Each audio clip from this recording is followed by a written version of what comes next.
Merci, madame. Recording in progress. Voilà. Excellent. À cette étape-ci, je me mute, Renaud. Excellent. Très bien. Bien, ça me fait plaisir de vous avoir aujourd'hui. C'est une formation qu'on donne 1 à 2 fois par année. Est-ce que l'année dernière, on l'avait donnée, Mathilde? Dis-moi. Oui, 1 fois. D'après ce que je me rappelle, ce dont je me rappelle des années précédentes, c'est que vous êtes dans un programme d'accompagnement pour les spectacles que vous montez. Et il y a un accompagnement qui se fait autour du sociofinancement. Et qui dit sociofinancement dit promotion et marketing. Donc, aujourd'hui, on va essayer de rattacher des éléments du marketing vers le sociofinancement, pas pour vous transformer en brut du néolibéral capitaliste, mais bien pour s'assurer que vos efforts puissent minimiser le risque financier que vous prenez autour de votre œuvre pour prendre des meilleurs risques, plus de risques artistiques. On est vraiment dans la quête d'un public, vous permettre de rejoindre avec vos œuvres un public. Donc, c'est dans cet état d'esprit-là que moi, j'envisage le marketing dans les organismes culturels. C'est dans cet état d'esprit-là qu'on va faire la chose. Je vais me présenter brièvement, puis ensuite, je vais vous inviter à vous présenter aussi. Comme nous sommes en petit comité aujourd'hui, puis c'est typique là, de la pandémie, la post-pandémie aussi. Les gens sont assez plus faciles d'annuler, mais on a aussi des horaires qui sont complètement explosés. Est-ce qu'on a perdu quelqu'un? Non? OK.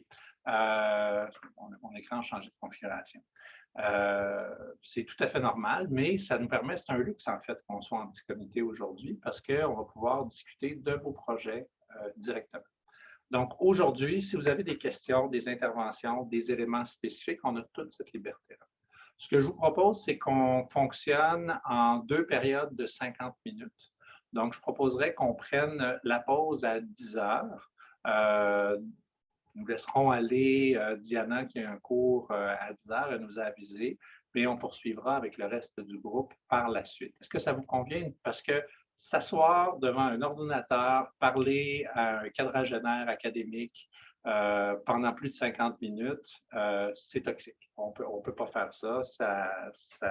Ça entraîne des lésions psychologiques importantes au fur et à mesure. Donc, est-ce que ça vous va comme mode de fonctionnement? Ça nous permet aussi de prendre une pause, marcher, bouger, répondre aux courriels. Donc, je m'appelle Renaud Legout. Je suis professeur à HEC Montréal depuis déjà un bout de temps. Ma spécialisation, c'est dans le secteur du marketing des organismes culturels. HEC Montréal a plusieurs programmes en gestion des arts. C'est une espèce de détour de l'histoire, mais on a développé une expertise là-dedans. On a donc ce mandat-là à HEC Montréal d'accompagner le milieu culturel, pas de dicter quoi faire au milieu culturel, mais bien de l'accompagner pour assurer la pérennité des organisations. Moi, je m'intéresse donc au marketing des arts. Je proviens du milieu des communications à l'origine. J'ai un baccalauréat en cinéma de l'UQAM. Et je m'intéresse beaucoup à tout ce qui est l'utilisation de données dans les arts pour donner un peu de données de billetterie, données d'achat, données aussi sur les médias sociaux, pour donner des outils de décision au milieu culturel pour mieux compétitionner avec les compétiteurs qui, eux, utilisent des données de façon très, très active. Donc, voilà, c'est une présentation brève de ma personne. Je ne vais pas trop m'étendre. Peut-être que, Diana, vous pourriez nous parler de votre projet avec Tangente cette année. Il faut allumer les micros, oui. Oui, donc, moi, c'est Diana, je viens du Mexique. J'habite à Montréal depuis 8 ans. Et cette année, en fait, on vient d'enregistrer notre compagnie, moi et mon co-directeur, co-créateur, co-interprète, Paco Ciel. On vient d'enregistrer notre compagnie VIAS en tant qu'organisme sans but lucratif. Et on va présenter une pièce à tangente qui s'appelle Sabor de mi corazón, chapitre 1, Cumbia.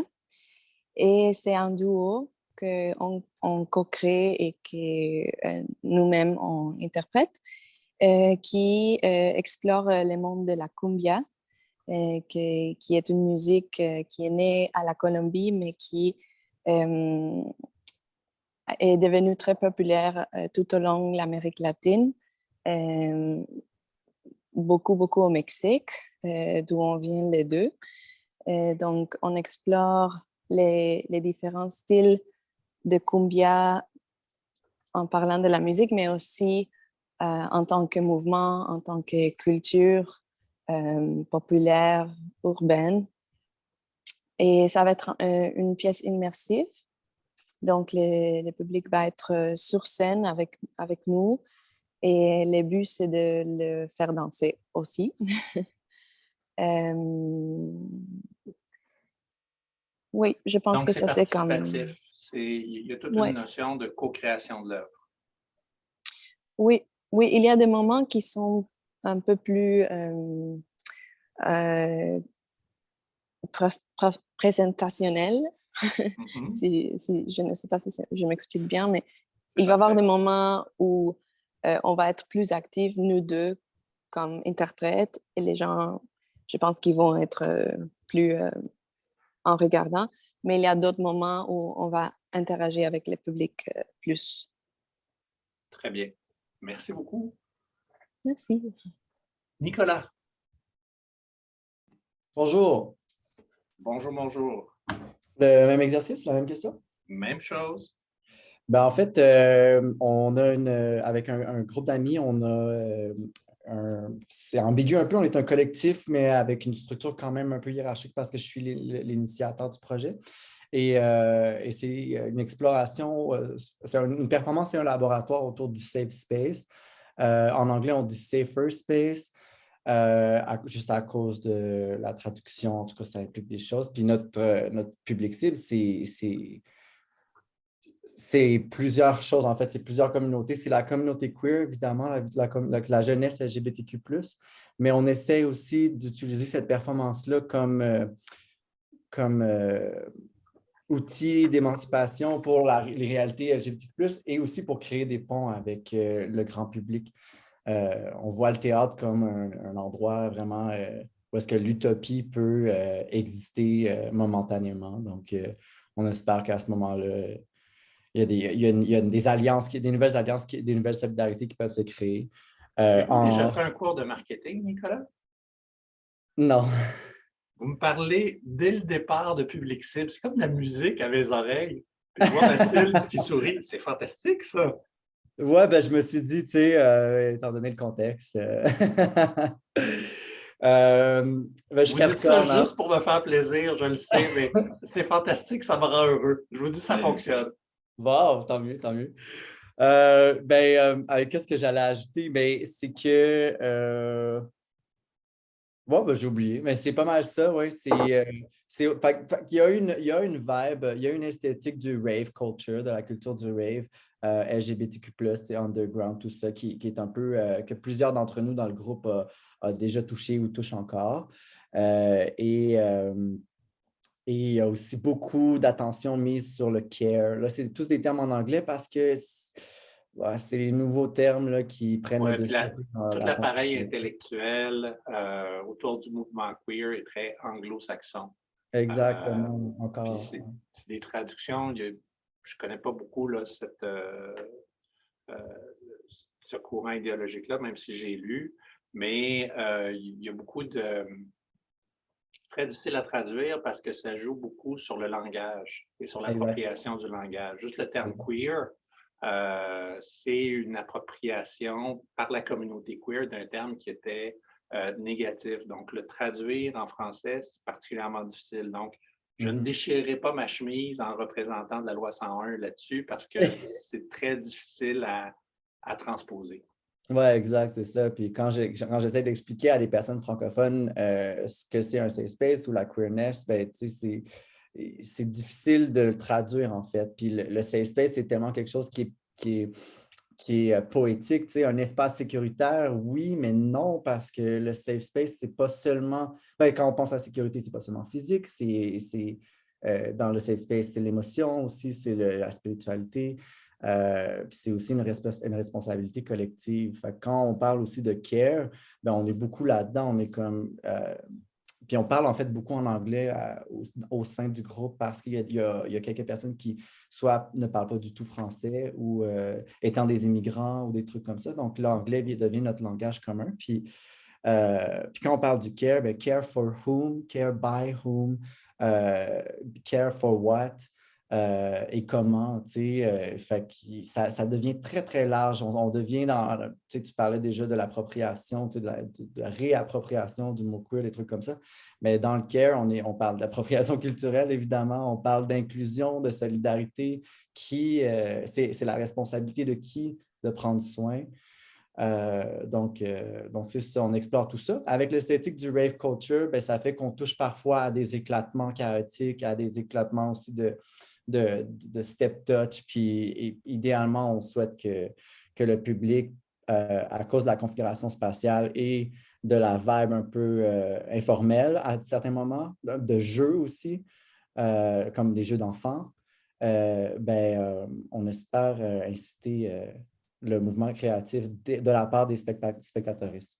Qu'est-ce que le step touch? Je m'excuse. Le step touch, c'est comme tu mets ton pied d'un côté, tu mets ton Je me sens jugé, là, Mathilde. Je me sens jugé. Pas par moi, j'espère. Non, non, non. Par Mathilde. Oui, oui, clairement. Ah, ça, c'est correct.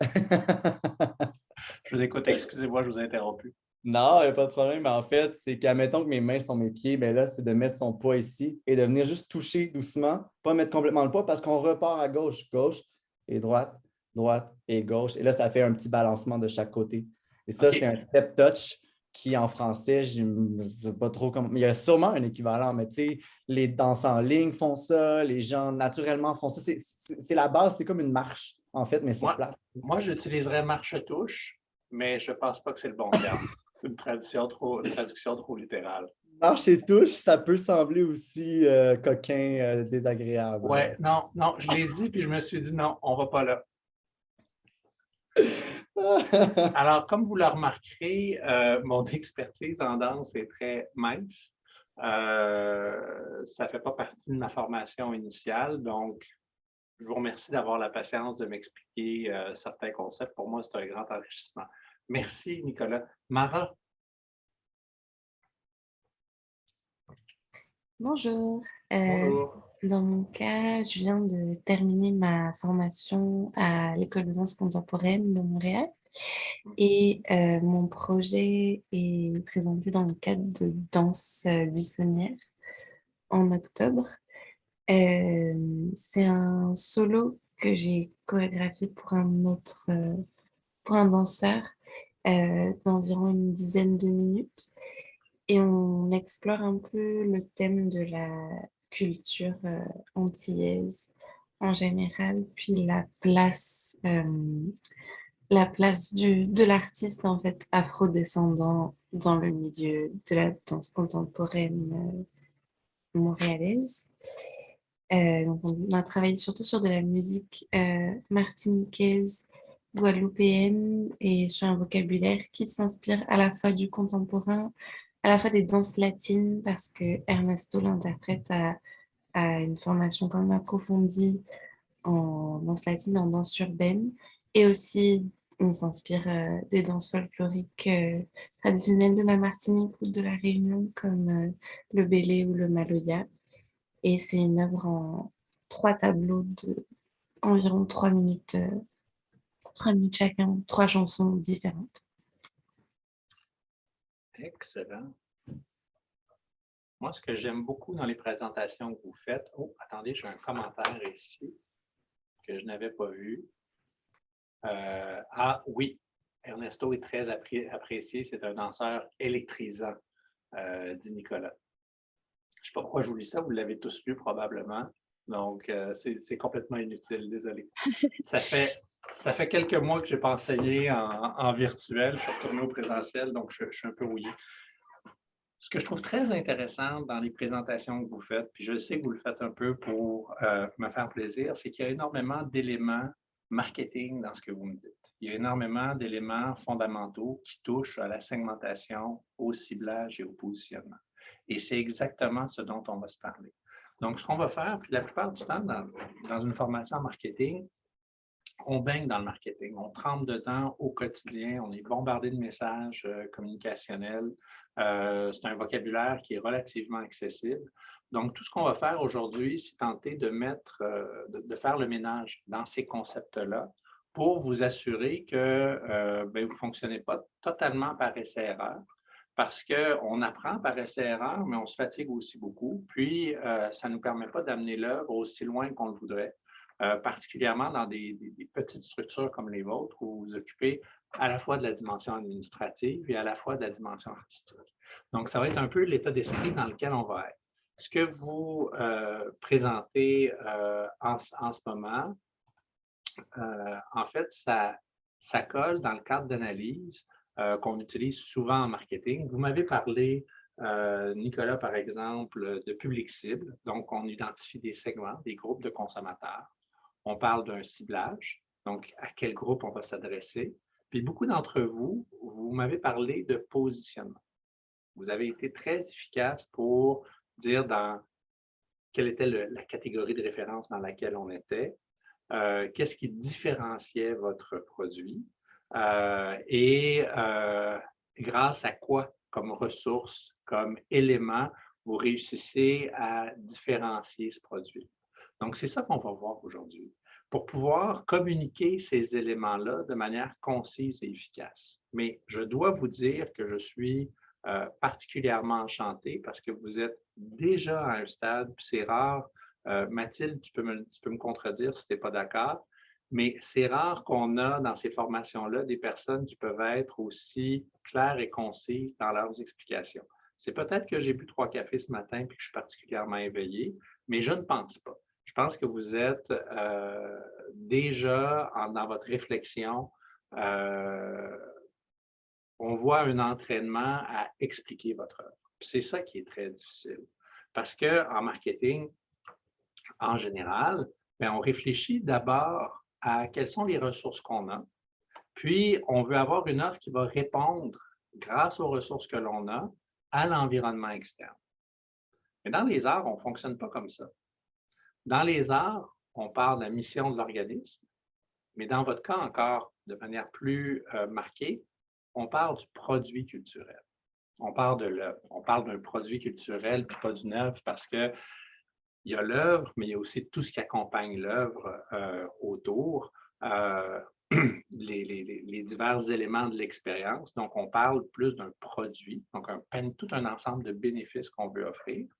Mais dans ce que vous me présentez, vous êtes assez clair sur ce qu'est votre produit culturel. Donc ça je suis vraiment très content parce qu'on avance bien là-dessus. Vous pouvez faire, Nicolas, des captures d'écran, mais je peux aussi mettre dans la discussion les diapositives en tant que telles. Est-ce que ça serait une bonne idée? Je pense que oui, d'après votre sourire et Mara aussi. Donc, attendez. Là, j'ai besoin de me concentrer. Là. Non, je ne peux pas enregistrer la discussion. Est-ce que j'ai la capacité d'envoyer une pièce? À l'intérieur du chat, il faudrait que ce soit un document. Mon ordinateur. Voilà. Ce serait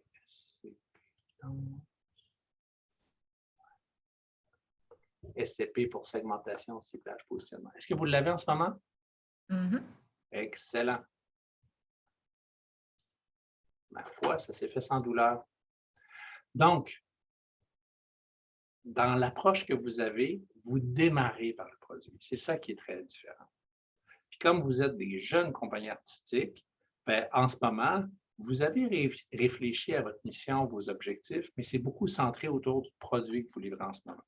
Vous êtes en train de définir la mission de votre organisme au fur et à mesure de la création de vos premières œuvres.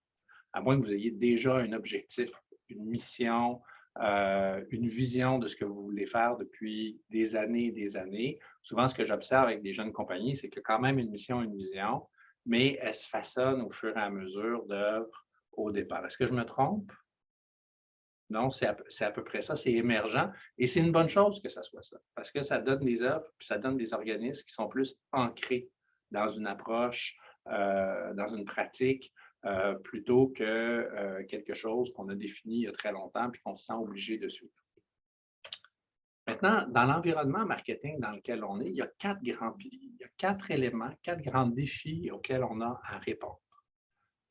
Le premier, c'est que tous nos spectateurs sont différents. Ils ont tous leurs caractéristiques distinctes. Ils ont tous leurs besoins, leurs sensibilités. Ils consomment différents médias. Ils ont différentes activités, différentes sensibilités, une grande diversité culturelle, des apprentissages distincts, une expertise dans les arts qui est différente. Puis notre défi, c'est d'essayer de trouver des groupes de consommateurs à qui on peut s'adresser pour ne pas être obligé de s'adresser individuellement à chaque consommateur culturel, à chaque spectateur. Parce que là, je parle de consommateurs, je suis en marketing, on peut les appeler des spectateurs, bref, c'est comme ça qu'on le voit. Mais l'idée, c'est d'essayer de se dire, bien, on va essayer d'économiser des efforts, puis d'avoir un portrait de qui sont nos spectateurs, à quoi ils ressemblent pour pouvoir s'adresser à eux, pas juste un à la fois, mais globalement. Ça, c'est le premier défi qu'on a. C'est un défi de segmentation. Ensuite, il y a un deuxième défi, c'est que nos spectateurs changent. Le monde dans lequel on est a changé radicalement dans les dernières années et ça rajoute une couche d'incertitude. On sait que les spectateurs vont revenir, on ne sait pas combien, on ne sait pas comment. Moi, je le vis dans mon métier de professeur où j'ai des étudiants qui veulent absolument retourner en classe. J'en ai d'autres qui apprécient énormément le virtuel. Leurs préférences ont changé. On a beaucoup plus, par exemple, dans les classes d'abandon, où les étudiants, il y a beaucoup moins de... ils quittent plus rapidement une formation virtuelle qu'une formation en présentiel. On le voit aujourd'hui, on a eu plusieurs annulations parce que l'engagement se fait différemment, parce que aussi il y a une fatigue, parce que les journées sont très chargées dans l'univers numérique et en présentiel parce qu'on retourne vers le présentiel. Je parle de mon expérience personnelle, mais j'ai l'impression que c'est ce qu'on vit aussi en salle en ce moment. Est-ce que je me trompe, Mathilde? Vous êtes comme dans ce moment de transition où aller vers le public, on s'aperçoit que les spectateurs ont changé. Dans le cas de Tangente, c'est un peu particulier parce que justement, notre produit est très niché. C'est niché, merci. Mais effectivement, les niveaux, par exemple, de tolérance sont différents quant à la proximité. Les appels à la billetterie demandent de l'accompagnement parfois aussi pour acheter des billets. Donc oui, il y en a qui ne se sont pas adaptés à l'achat en ligne. Donc, il y a plein de... Oui. Est-ce que vous sentez plus d'anxiété chez vos spectateurs à Tangente? C'est partagé. C'est partagé. Il y en a qui arrivent et qui sont super enthousiastes, puis d'autres qui sont assez craintifs. Oui, effectivement. Puis, les spectateurs ont toujours changé. Hein? Il y a un cycle de vie aussi à un spectateur. Une personne qui arrive où on fait de l'acquisition, puis ensuite, il y a une fidélisation qu'on fait à travers le temps. Ensuite, parfois, il y a un spectateur qui quitte, puis on veut faire de la réacquisition. Donc, il y a aussi ce changement-là qui existe. Dans le cas de vos compagnies artistiques que vous êtes en train de bâtir, vous êtes beaucoup en mode acquisition. Vous êtes en acquisition de public. Il y a quelques personnes qui vous suivent depuis le début. C'est un noyau dur que vous voulez continuer à fidéliser. Puis ensuite, vous voulez être en campagne d'acquisition.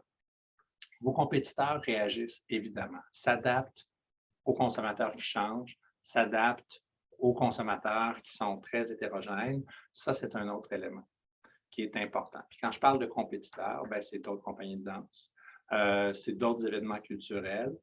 Puis la pandémie a brassé complètement ce qu'on entrevoit comme des concurrents. Netflix était déjà considéré comme un compétiteur culturel.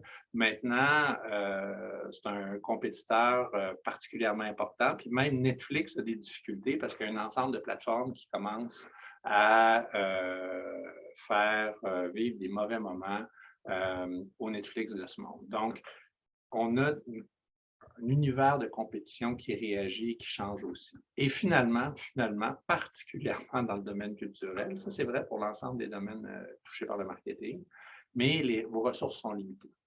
C'est la raison pour laquelle on a une formation fondamentalement aujourd'hui, c'est que vous avez relativement peu de ressources pour faire des efforts marketing.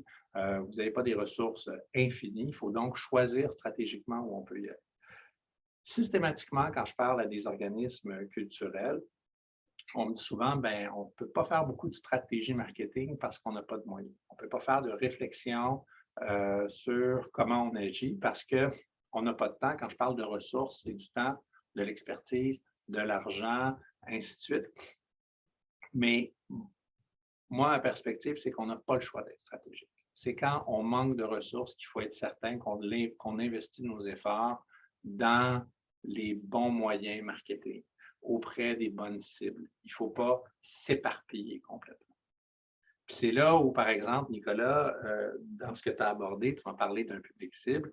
Il y a un public qui est très attractif auprès de qui vous avez une offre qui est très compétitive. C'est la communauté queer, LGBTQ+. Ça, c'est votre noyau dur. L'essentiel de vos efforts sont là. Puis à la marge, en fonction de votre mission, bien, vous élargissez. Puis la question, c'est de savoir comment élargir de manière ordonnée pour ne pas étaler mon effort marketing, pour ne pas, avec la petite cuillerée de confiture que vous avez de ressources marketing, l'étaler de manière trop étendue sur un pain de trop grande taille. Excusez-moi, c'est une mauvaise métaphore, mais est-ce qu'elle fonctionnait, cette métaphore-là? Oui, c'était correct. Je sens que Diana n'était pas très satisfaite de la métaphore, mais bref, on va continuer comme si de rien ne s'était passé. Donc, tout ça pour dire qu'il y a un enjeu de ressources limitées, puis on doit y réfléchir de manière structurée, puis c'est ce qu'on va faire aujourd'hui. Donc, ça, c'est le cadre dans lequel on agit. La structure qu'on a habituellement quand on réfléchit à la stratégie marketing, c'est de réfléchir d'abord en termes de quels sont nos objectifs. Quelle est notre mission? Des objectifs pour l'organisation, des stratégies, puis ensuite aller vers les objectifs marketing, les stratégies marketing. Quand on parle de stratégie marketing, c'est segmentation, ciblage, positionnement. Puis, des tactiques qui vont être liées aux éléments de mon mix marketing. Mon mix marketing, c'est quoi? Bien, c'est quel est le produit culturel que j'ai? Quels sont les canaux de communication et le message que je vais utiliser pour faire la promotion de ce produit-là? Par quel canaux de distribution et à quel prix? Dans le cas qui nous intéresse, dans une campagne de sociofinancement, comme vous l'avez, le prix, ben, par exemple, les billets que vous allez vendre, pas dans la campagne de sociofinancement, mais avec Tangente, ben, le prix est déjà fixé, je pense. N'est-ce pas, Mathilde? Oui, tout à fait. Donc, on ne travaille pas sur cet élément-là, nécessairement. La distribution, pour le spectacle que vous allez faire, la distribution est assez claire. Vous allez distribuer, diffuser votre produit en partenariat avec votre spectacle, avec Tangente. Maintenant, il y a des enjeux quand même en termes de comment vous allez positionner ce produit-là et à travers quels canaux de communication. Mais ça, c'est les éléments très tactiques qu'on aborde, puis il faut y réfléchir en amont en termes de quels sont nos objectifs. En fonction de nos objectifs et de la composition du marché, on y va avec une segmentation distincte, ciblage et position. Oh, excusez-moi, je me trompe d'écran. La vision. Quand on parle de vision, mission, c'est un exercice qui est assez important à faire parce que la vision puis la mission changent beaucoup moins rapidement que les produits culturels que vous offrez, les spectacles. Puis, ça vous permet d'avoir un positionnement qui est, vous pouvez le faire changer, mais qui est relativement constant d'une saison à l'autre, d'un spectacle à l'autre. Ça permet aux consommateurs culturels, à votre spectateur, d'avoir un fil, d'avoir un chemin par lequel il peut vous suivre, de bien comprendre qui vous êtes et quelle est votre démarche. Et la vision puis la mission, c'est quelque chose, je pense, d'assez anxiogène pour une jeune compagnie artistique parce que c'est vu comme quelque chose d'enfermant. On se dit, ben, je ne veux pas avoir à le définir, je suis encore en création. Il y a quelque chose qui est très... c'est ça, on ne veut pas être emprisonné dans une vision, une mission, on ne veut pas être typecasté dans une certaine perspective. Je vous dirais par rapport à ça, ça vous permet l'exercice de définir votre vision, votre mission. Ça vous permet d'être plus clair sur votre proposition artistique. Ça vous permet de la communiquer à un ensemble de parties prenantes. Ça vous permet de le communiquer à vos subventionnaires. Ça vous permet de le communiquer à vos partenaires d'affaires. Ça le permet de le communiquer au public. Donc, quand on réfléchit en termes de vision, mission et de marketing en général, oui, c'est pour les spectateurs, mais il y a aussi toute une cohérence que vous êtes capable d'installer quand vous faites vos demandes de subvention. Donc, je vous dirais, le premier élément là, dans la matinée qu'il faut retenir, c'est tenter, puis dans tout ce que vous m'avez dit, je sens déjà une mission, une vision. Je le vois, il faut juste probablement le retravailler, le polir, mais ça va vous faire économiser énormément de temps dans vos efforts de sociofinancement, mais aussi vos relations avec un diffuseur. Mais aussi, si vous voulez faire de la tournée avec votre proposition artistique, les demandes de subvention, l'expliquer aux membres de votre conseil d'administration, par exemple. Cet exercice-là est très important. La vision, la mission peut changer. À chaque fois que j'utilise un exemple de vision-mission, la plupart du temps, je prends l'exemple de Tangente, où il y a vraiment une perspective très délibérée de la part de Tangente de parler, de réfléchir à sa mission et à sa vision. Et ce qui est fascinant, c'est que à tous les, je dirais, 2 ou 3 ans, il y a des changements dans le texte. Il y a des changements dans la configuration de la vision et de la mission. L'avez-vous encore changé cette année, votre énoncé de mission, Mathilde? Je ne penserais pas, non. Vous ne penserez pas. Mais l'année dernière, vous veniez juste de le changer, n'est-ce pas? Je pense qu'il y a eu des changements l'année dernière. Tout à fait. Mais c'est des changements mineurs. Puis quand je lisais, moi, j'avais un ancien énoncé de mission, on s'y retrouvait. Il n'y avait pas d'enjeu. C'est juste qu'on le modifie, on change un peu la trajectoire. Donc, dites-vous que si vous avez un énoncé de mission, vous pouvez le faire évoluer. Un énoncé de vision, ça peut évoluer. La chose à ne pas faire, par contre, c'est le faire changer du tout au tout trop rapidement. Parce que là, en termes de positionnement, le consommateur n'a plus de consommateur culturel et les parties prenantes n'ont plus de référents faciles à avoir. Donc, habituellement, une mission, une vision, si vous voulez vraiment changer complètement l'orientation de votre organisation, je vous dirais, vous pouvez le faire graduellement d'une saison à l'autre plutôt que d'un seul coup puis trop souvent. La vision, donc, c'est votre idéologie fondamentale. C'est les valeurs fondamentales, le but fondamental qui vous anime. Donc, pour moi, quand je parle de, quand je vois le projet de Diana, par exemple, je vois tout la dimension de découvrir la culture du cumbia. Il y a tout un élément de participation du public que je trouve très intéressant. Il y a toute cette découverte, la variété de la culture, des cultures en Amérique centrale et Amérique du Sud, mais aussi les relations qu'il y a entre ces différents éléments culturels-là. Puis j'ai l'impression qu'il y a un élément fort là, sur les valeurs. Nicolas, votre perspective, je pense que le travail est déjà bien avancé parce que votre création s'articule autour de valeurs puis d'une vision idéologique assez forte, qui est un appareil intellectuel développé, entre autres par Butler, autour du mouvement queer. Donc là, il y a vraiment ici un terreau très fertile pour bien définir cette vision-là. La grande difficulté, c'est le communiquer simplement, parce que c'est un appareil. Est-ce que vous avez déjà eu cette difficulté-là? Ben Ou oui, c'est ben, dès derrière que je vous? commence à décrire oui, je me rends compte que je suis en train d'écrire plusieurs tomes, en fait. Exactement. Mais ici, il y a une vision qui est assez claire.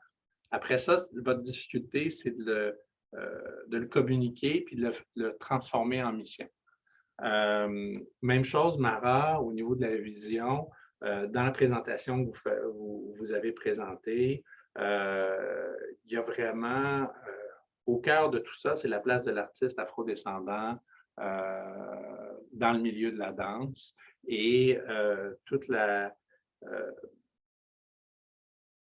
vous me dites si je me trompe, là, mais aussi des éléments de danse liés à la Martinique, la Guadeloupe, la culture antillaise globalement, puis des échanges avec la danse contemporaine.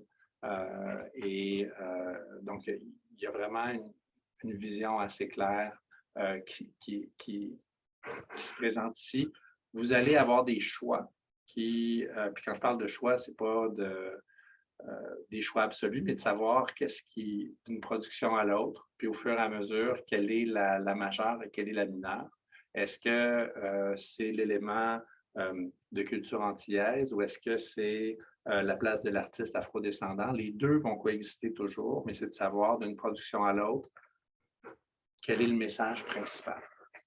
Donc, c'est particulièrement intéressant ce matin parce que sur la vision, on est assez clair. Ensuite, l'énoncé de mission, lui, ça définit l'état actuel et la raison d'être de l'organisation. 3 questions. Ce que l'organisation fait, pour qui elle le fait et comment elle le fait. Moi, ce que j'adore avec l'énoncé de mission, puis chaque fois que je fais un travail avec une organisation, de la consultation, de la formation, je vais toujours voir l'énoncé de mission de l'organisation.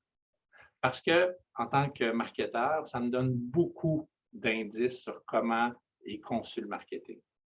Parce que quand on parle de pour qui elle le fait, si dans l'énoncé de mission, je n'ai pas cet élément-là, ça me donne des indices sur l'évolution du marketing dans l'organisation. Si c'est très, très étroit, je vois qu'on est dans une organisation qui est de niche. Si c'est très, très large, je me dis, oh, il y a un défi, étant donné qu'on est dans par exemple, un produit qui est très, très spécifique. Et là, on dit, on s'adresse à tout le monde en même temps. Je me dis, il risque d'y avoir des enjeux d'efficacité. On risque d'être avec un cas de confiture étalée trop mince. Donc, prenez le temps de bien lire l'énoncé de mission. Et je vous encourage à aller lire l'énoncé de mission de Tangente. C'est absolument magnifique de le voir évoluer. Puis, il est vraiment... C'est l'un des énoncés de mission qui évolue le plus dans le milieu culturel parce que vous êtes Tangente toujours avec des artistes émergents, très dynamiques, mais il y a toujours ce même élément de mission-là que tu définirais comment l'élément core là, qui est très rapproché à la vision. Mathilde, une question piège, hein? C'est terrible. Oui, surtout que je ne suis pas dans l'équipe de com. Fait que là, alors, je dirais que l'élément core, c'est beaucoup d'être en soutien oui. à d'être en soutien aux artistes dans un respect de la diversité des pratiques émergentes. Voilà. Et l'élément de diversité est apparu depuis 5-10 ans. Avant, on parlait surtout d'artistes émergents. Puis là, on a vu que l'un des enjeux, c'était toute la diversité, qui a toujours été là, on le voyait, mais là, c'est revenu au centre de l'énoncé de mission. Et le cœur de cet énoncé de mission-là, on l'identifie très bien, c'est une organisation qui est là pour aider l'émergence de talents en respectant la diversité ou quelque chose, puis vous le voyez à travers les années, ça tourne autour de ça. Puis ça, ben, on le voit assez bien, ben, ça fait que pour qui elle le fait, ben, il y a cette notion de le faire pour le milieu culturel, pour les artistes émergents, mais aussi automatiquement, on va vers un public plus niché, plus spécifique. C'est un laboratoire. On est dans quelque chose qui est qui se rapproche de la recherche et développement comme fonction dans le milieu culturel. Donc, on ne sent pas qu'on doit s'adresser automatiquement à tout le monde. Donc, la mission, plutôt que de se projeter 20, 30 ans dans l'avenir, bien, ça fait référence à l'état présent de qui est-ce qu'on est en ce moment. Mon énoncé de mission doit être réaliste, spécifique, mettre l'emphase sur les compétences distinctives de l'entreprise, de l'organisation, ce qu'on appelle des avantages concurrentiels. Et c'est ce que vous m'avez présenté. D'instinct, vous m'avez parlé de quelles sont les compétences distinctives que vous avez. Et revenir à ça, c'est fondamental. Puis ça permet de motiver les acteurs. Un exemple, parce que ça fait beaucoup trop longtemps que je parle, un exemple de campagne de sociofinancement, c'est une campagne il y a quelques années que la Fonderie Darling avait fait, qui, regardez l'énoncé de vision, l'art ne doit pas demeurer confiné dans les murs, réservé à des groupes d'initiés. C'est pourquoi la Fonderie a, depuis ses débuts, investi l'espace public afin de démocratiser l'accès à l'art contemporain pour tous. Parmi nos projets phares, on compte Panique au Faubourg, Xylophone et Plan Large. Donc, c'est l'élément de mission fondamentale. Si on regarde le corps de cette vision-là, démocratiser l'accès à l'art contemporain pour tous, en dehors des murs. La mission, on va réfléchir à c'est pour qui, puis comment on le fait, grâce à quel avantage concurrentiel.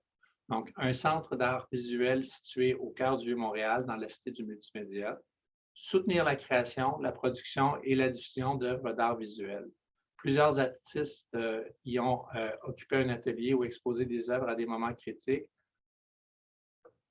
Donc, si on parle de quel est le public qui est visé là-dedans, est-ce que notre énoncé de mission nous donne... Attendez, je vais voir s'il y en a un autre. Est-ce que c'est très clair ce qu'on est en train de faire en termes de public? Pas vraiment. Mathilde? On ne vous entend pas. J'étais comme, Diana a dit non. Diana a dit non. Tout à fait. Donc, on est dans un énoncé de mission qui ne nous aide pas beaucoup là-dessus. En fait, c'est beaucoup dans la vision. Puis c'est pour ça que la vision et la mission, souvent, sont enchevêtrés l'un dans l'autre, parce que parfois, il y a des éléments de mission qui se retrouvent dans la vision. Donc, on les sépare toujours de façon un peu artificielle, mais ici, ce qu'on voit, c'est vraiment une expertise de présenter de l'art en dehors des murs. Dans le contexte du Vieux-Montréal qu'on voyait ici, puis il y a vraiment une expertise qui permet de démocratiser l'art contemporain. On va voir de manière plus spécifique dans une campagne de sociofinancement, parce que c'est ce qu'on vise. Aidez-nous à faire sortir l'art de la rue. Donc, c'est vraiment le mandat, sortir des murs. Depuis 8 ans, la Fonderie Darling aménage chaque année une place publique sur la rue Ottawa. Regardez comment, dans ce cas spécifique, on est allé vers une campagne de sociofinancement, pas pour le fonctionnement de la Fonderie Darling en tant que telle, mais pour un projet spécifique. Ça permet d'avoir quelque chose de plus tangible à présenter. Donc, dans une campagne de sociofinancement, c'est toujours plus facile de s'axer sur un projet, un spectacle spécifique, que sur le fonctionnement global de l'organisation. Il faut quand même être au clair, parce que on parle du général au particulier, il faut être au clair sur ce que fait notre organisation. Donc, ici, on décrit vraiment la vision et la mission spécifique du projet avec les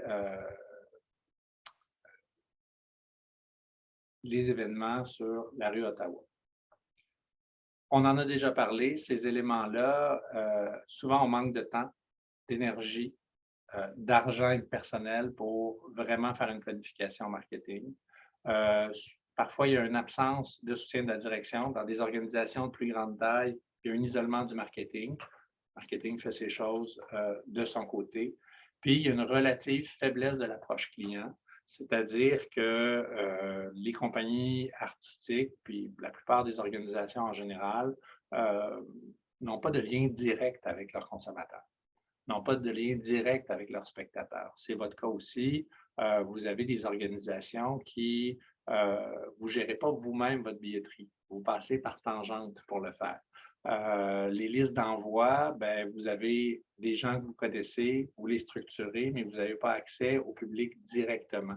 Donc, il y a des éléments structurels qui le créent, mais aussi, ce n'est pas un réflexe de beaucoup d'organisations de réfléchir en termes de quel est mon public, comment je peux l'atteindre, parce qu'on est très focalisé sur le produit culturel, sur le produit artistique, sur l'œuvre. Mais l'un des enjeux, c'est que le financement est lié à la présence d'un public, étant donné qu'on est dans un système hybride où l'État finance une partie non négligeable des arts vivants. Ben, l'un des critères de performance, c'est la présence d'un public. Donc ça vient jouer beaucoup. Je vous proposerais, parce que Mara a quitté, Diana va quitter bientôt. Je pense que Mara va revenir. Ah, elle est de retour à l'écran. Mais je vous proposerais de prendre la pause tout de suite. Qu'en pensez-vous? Parce que j'ai beaucoup trop parlé dans cette heure. Ça vous va? On se retrouve à 10 heures. Diana, vous avez votre cours, je pense. Ça va vous donner la chance de pouvoir déjeuner. Ça a été un plaisir de vous voir. Vous pourrez voir le reste de l'enregistrement par la suite. Ça vous va? Oui, merci beaucoup. J'ai beaucoup appris de toute façon et je vais regarder le reste de Ça fait plaisir. l'enregistrement. À Merci. bientôt. Au Bonne revoir. journée à tous. Bonne classe, Bye. Diana. Merci. Alors, je vais quitter à l'image et au son, puis on se retrouve à 10 heures.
Je pense que j'avais envie de vous jaser. J'ai ouvert mon micro.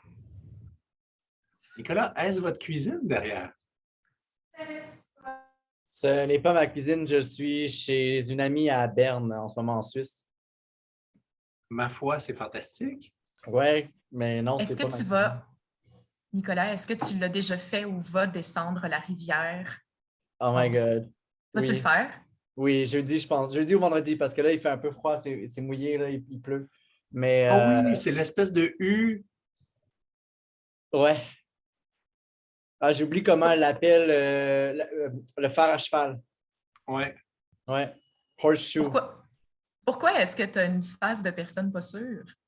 Ah oui, c'est parce qu'on m'a dit que c'était très froid, puis j'arrive de Lugano, puis ça, c'est de l'autre côté des montagnes, c'est du côté italien de la Suisse, puis là, le lac, déjà, c'est un lac, c'est pas une rivière, le lac était très chaud comparé à la rivière, c'est ce qu'on m'a dit.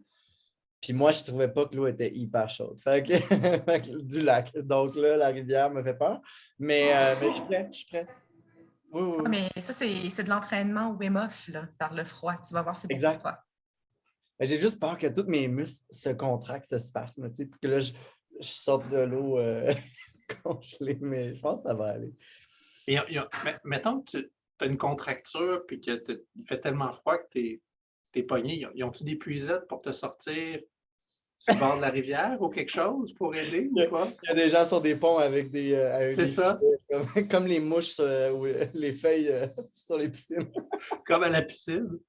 C'est ce qu'ils font, je pense, quand l'eau est trop froide. Ben, je sais pas, mais il y a des cordes à quelques endroits, puis sur ces cordes-là, il y a des espèces de... C'est l'équivalent d'une bouée un peu, mais elle est suspendue, elle n'est pas dans l'eau. Puis tu t'accroches à ça, en fait, pour t'arrêter parce que parfois le courant est trop fort, puis les gens y vont quand même si c'est contre-indiqué là, d'y aller, les gens y vont quand même. Mais qui mettent des filets. Ils mettent, c'est des espèces de, c'est un gros, Non, non, mais punching bag. Ouais, toi, c'est ça ce que tu proposes? j'ai compris. Moi, je dis, mettez des filets à grandeur pour que tout le monde se ramasse. Oui, c'est ça. Comme à la pêche. Oui, oui. Mais j'ai un mauvais feeling. Je pense qu'ils ont dû l'essayer historiquement, puis ça ne l'a pas fait. Ouais. Bon, alors nous revenons de la pause. Nous étions en train de parler des baignades à Berne, Mara, si vous avez manqué le bout de discussion. Nous pourrons en discuter à la fin de cette heure, si vous le souhaitez. Souvent, en gestion, on parle d'objectifs, de stratégie et de tactique de manière assez interchangeable. J'ai vu beaucoup de plans marketing qui étaient en fait juste une liste d'épiceries tactiques, où on parle juste des moyens spécifiques. Une chose très importante lorsqu'on parle d'économie de moyens, d'économie d'efforts, c'est de réfléchir à où est-ce qu'on veut aller. Ça, ce sont des objectifs. Les stratégies, c'est qu'est-ce qu'on va faire pour y arriver, une vision d'ensemble. Globalement, vers où on va, puis qu'est-ce qu'on fait pour s'y rendre. Puis c'est seulement après ça qu'on arrive dans les ajustements ponctuels puis les moyens spécifiques qu'on va prendre. On part toujours du général au particulier. Donc là, ce qu'on est en train de faire, c'est qu'on parle de la mission, la vision, des objectifs qui en découlent, des stratégies et des tactiques. En d'autres mots, la vision et la mission, c'est un peu l'ADN de votre organisation, c'est l'ADN de votre création artistique. Les objectifs, c'est les jalons. La stratégie, c'est la direction que vous voulez atteindre. Et la tactique, c'est le chemin qui va être suivi au quotidien. L'élément fondamental, c'est que votre tactique, elle, peut changer très rapidement. La stratégie, vous pouvez la changer ponctuellement. Les objectifs, c'est saison après saison, vous avez des objectifs. Puis la vision, la mission, elle change beaucoup plus lentement. Parfois, même si le vocabulaire change pour s'adapter à un environnement changeant, fondamentalement, la vision, la mission ne change pas. On regarde une organisation comme Tangente. L'énoncé de mission change, évolue, parce que le milieu change très rapidement. Mais fondamentalement, je retrouve la même compagnie année après année dans sa vision et sa mission. Donc, ces éléments-là doivent changer, mais moins rapidement. Puis on le voit, quand on a un festival, une compagnie qui varie trop souvent sa vision puis sa mission, qui fait bouger ça de saison en saison de manière trop brusque, bien, le public ne sait plus à quoi s'en tenir. On est en train de désagréger notre capital de marque, la reconnaissance, la constance autour de la marque. On peut et on doit le faire évoluer. Il faut juste réfléchir à comment est-ce qu'on fait cette transition-là. Puis, ce que j'admire dans votre manière de présenter vos organisations, c'est que vous avez l'air à très bien incarner votre mission puis votre vision. Il y a une proposition qui est claire. Il y a quelque chose aussi que je sens que vous pouvez porter d'une saison à l'autre avec les choix artistiques que vous vous êtes donnés. Ce qui n'est pas donné à tous les créateurs, parce qu'il y a beaucoup de créateurs qui cherchent encore. C'est la nature même d'une jeune compagnie artistique. Mais dans votre cas, je vous sens bien, je vais prendre une expression populaire, bien campé dans vos bottes.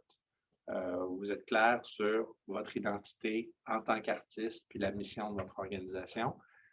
Il suffit après ça de se fixer des jalons, une stratégie puis des tactiques. Segmentation. Segmentation, ben, c'est pour avoir cette économie d'effort, c'est d'identifier des sous-groupes réunissant des consommateurs qui partagent les mêmes préférences ou qui réagissent de façon semblable à des variables de marketing. Ce qu'on fait, c'est qu'on prend notre marché et on essaie de voir s'il n'y a pas des groupes à qui je peux m'adresser qui vont répondre de la même manière entre eux, mais qui sont distincts les uns des autres.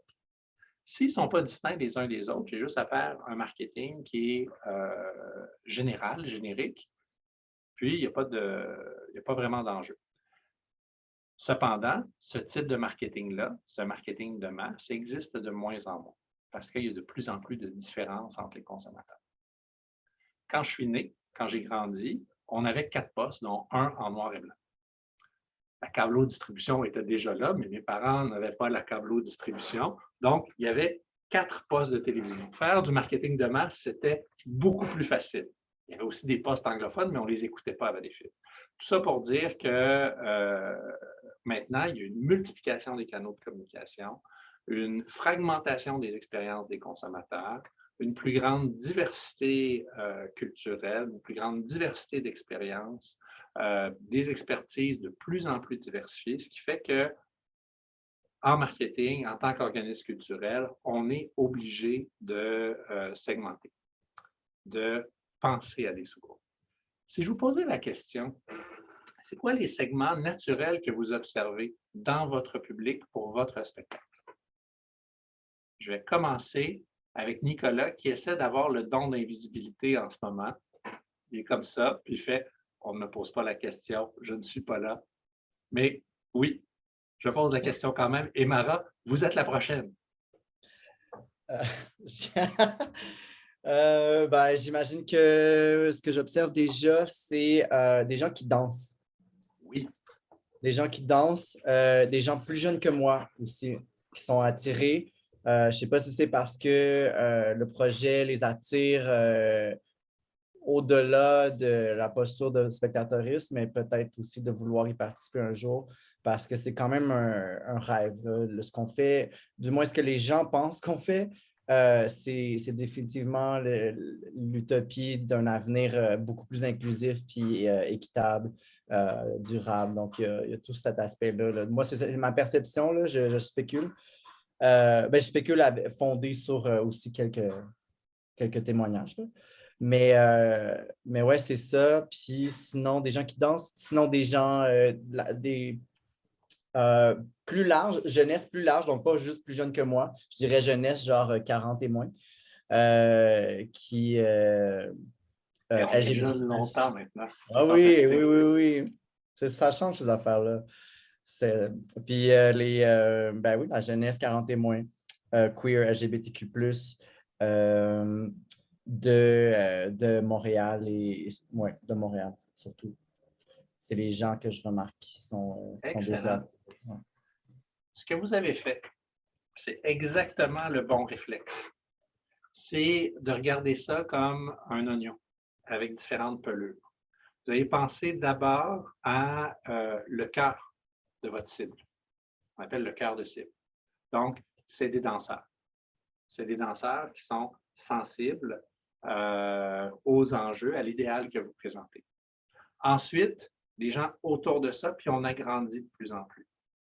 Puis le cœur de cible, il est défini parce qu'il est très attractif, puis vous avez une offre qui lui plaît beaucoup. Ça veut dire qu'il est beaucoup plus accessible. Puis là, vous concentrez vos efforts là-dessus. Si vous saturez celui-là puis que ça va bien, vous élargissez. Regardez comment vous les avez définis en termes de façon très spécifique, concrète au début. Puis plus vous avanciez, plus vous alliez dans des éléments relativement abstraits, qui fait qu'ils sont plus difficiles à rejoindre. C'est exactement le bon réflexe que vous avez développé. Oui, Nicolas? Oups. C'est super intéressant la manière dont vous l'approchez, puis c'est génial d'avoir cette perspective-là, que vous mettiez en mots ce qui vient juste de se passer naturellement. Moi, j'ai un enjeu éthique, je crois, ou moral, je ne sais pas trop, par rapport à la campagne de sociofinancement. Ce n'est pas nécessairement les personnes queer que j'aimerais qu'ils payent pour que le show existe, même si j'aimerais que ce soit ces gens-là qui viennent au show, parce que ce n'est pas ces personnes-là qui ont énormément d'argent habituellement ou qui ont… Oui. Donc, il y a tout un enjeu, plein de questions. Idéalement, ce serait des personnes privilégiées qui ont plein d'argent, qui pourraient payer pour ça. Mais tu sais, est-ce qu'ils le feraient? Je ne sais pas. Bon, on va regarder des outils pour prendre ça. Puis je pense qu'il y a une discussion qu'on n'a pas eue, qui est la fonction fondamentale d'une campagne de sociofinancement dans une perspective marketing. Campagne de sociofinancement, il y a évidemment un objectif de levée de fonds qui est présent. Mais c'est également un outil de mobilisation. C'est un outil qui sert à faire la promotion de votre spectacle à venir. C'est un outil aussi qui plaît beaucoup aux différentes parties prenantes, aux subventionnaires, parce que ça permet de voir un appui tangible.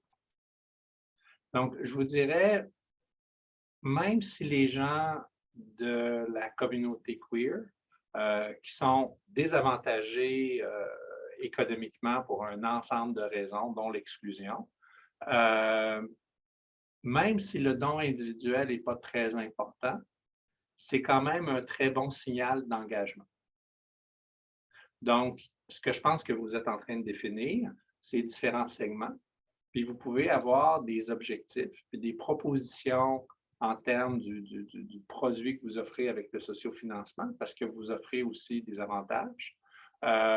Vous pouvez très bien avoir des structures de produits différentes. Donc, un produit d'entrée de gamme pour votre campagne de sociofinancement avec des bénéfices très spécifiques qui sert essentiellement à signaler l'appui. Donc, un montant plus petit. Puis ensuite, on va chercher, on le grade pour aller chercher une cible plus difficile à atteindre, mais plus lucrative. Puis on va regarder les outils qu'on peut avoir pour réfléchir justement, parce que là, vous m'avez parlé d'argent, c'est une cible qui est attractive, mais il faut s'assurer que vous êtes compétitif dans cette cible-là. Quand on pense au ciblage, parce qu'on est en train de faire de la segmentation, l'élément fondamental de ciblage, c'est de réfléchir en termes d'attractivité et de compétitivité. Si je le mets en termes plus usuels, c'est comme quand on se marie. Il faut que je réfléchisse à est-ce que la personne avec qui je suis en relation est attractive pour moi? Mais éventuellement, je dois aussi me poser la question, suis-je attractif pour l'autre personne? Bien, c'est la même chose en termes de ciblage. Trop souvent, puis je parle en marketing en général, on ne pense qu'à l'attractivité de la cible, l'attractivité des segments, mais pas est-ce que ma proposition est attractive pour ce segment-là. La difficulté, je comprends votre enjeu éthique, mais la difficulté d'avoir une stratégie qui va vous amener à aller vers une autre cible que la communauté queer LGBTQ, c'est de trouver comment être compétitif auprès de cette cible-là. Je ne vous dis pas que c'est impossible, mais si vous ne réfléchissez pas en termes de compétitivité, vous allez vous condamner à toujours circuler à l'intérieur de cette cible-là. Donc, on va l'aborder dans quelques instants. Vous avez une interrogation, Nicolas? Oui, je me demande juste, est-ce que j'ai raison de penser que compétitivité, on pourrait nommer ça genre ce qui rend le projet unique? Mais oui, OK. on parle exactement. Ce qui rend le projet unique, puis unique pour cette cible-là. Je vous donne un exemple. Je discutais il y a plusieurs années avec Aldo. J'ai vécu bien des difficultés depuis. Puis, j'aime toujours poser la question à des organisations, qu'est-ce qui vous empêche de dormir le soir? Qu'est-ce qui vous inquiète? Puis, la personne au marketing chez Aldo me dit, ben, on a investi depuis des années à augmenter le confort de nos souliers, Aldo. De manière massive, sur la qualité, etc. Et notre clientèle cible ne nous voit pas comme des souliers confortables et ne voit pas qu'il y a eu une amélioration. C'est comme si on investissait et qu'on ne réussissait pas à changer le positionnement qu'on a. Puis là, je pense un peu, puis je dis, mais est-ce que ça va bien auprès des segments que vous ciblez? Ah oui, les ventes vont très, très bien. J'ai dit donc, vos souliers ne sont pas perçus comme confortables, mais les gens en achètent quand même. Ils disent oui. Je dis, ben, votre cœur de cible n'est pas intéressé, ce n'est pas un élément qui vous rend attractif auprès de ce cœur de cible-là que d'être confortable. Pourquoi est-ce qu'on achète des souliers Aldo? Puis chaque fois que j'en parle en classe, bon, c'est une marque qui a eu le plus de difficultés, les gens me disaient, mais non, c'est un soulier très peu cher qui permet, quand on a un 5 à 7, de renouveler un peu sa garde-robe rapidement. C'est toujours un peu funky, c'est toujours un peu rétro, mais c'est du fast fashion, puis c'est un petit luxe abordable qu'on se paye. Puis, c'est ça qui les rend compétitifs. Puis eux, en fait, ils voulaient augmenter le luxe pour aller vers des gens qui étaient prêts à payer plus cher pour des souliers. Mais c'est une autre cible complètement. Puis en fait, entre le moment où j'avais ces interactions-là avec eux, puis c'est pas moi qui leur ai donné l'idée, c'était une discussion à part. Je veux pas. Souvent, les professeurs parlent justement de choses comme ça, puis c'est comme s'ils avaient refait toute la stratégie d'une organisation. C'est pas ce que je suis en train de dire, c'est juste que j'ai observé le changement. Bien, ils voyaient que la marque Aldo les enfermait énormément pour aller vers du plus haut de gamme, des souliers justement plus confortables, puis où leur investissement aurait fonctionné. Ce qu'ils ont fait, c'est qu'ils ont créé une marque de luxe très abordable qui, je pense, s'appelle Little Burgundy. Est-ce que je me trompe? Donc, ils ont lancé Little Burgundy parce qu'ils voyaient qu'ils étaient enfermés avec la marque Aldo, qui ne pouvaient pas atteindre cette cible-là. Donc, il faut être très au clair sur ce qui nous rend attractifs. Donc, il y a cet enjeu éthique-là, cet objectif d'affaires, puis c'est lié à votre mission, votre vision. Il faut que vous réfléchissiez en termes de est-ce que c'est négociable, est-ce qu'il y a des éléments qui sont négociables ou non.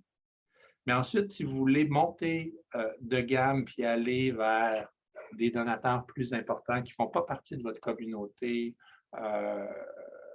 immédiate, bien, il faut réfléchir à comment être compétitif auprès de cette communauté. Parce qu'elle est très attractive, mais en ce moment, vous voyez que vous n'avez pas énormément de traction. Mara, votre segmentation.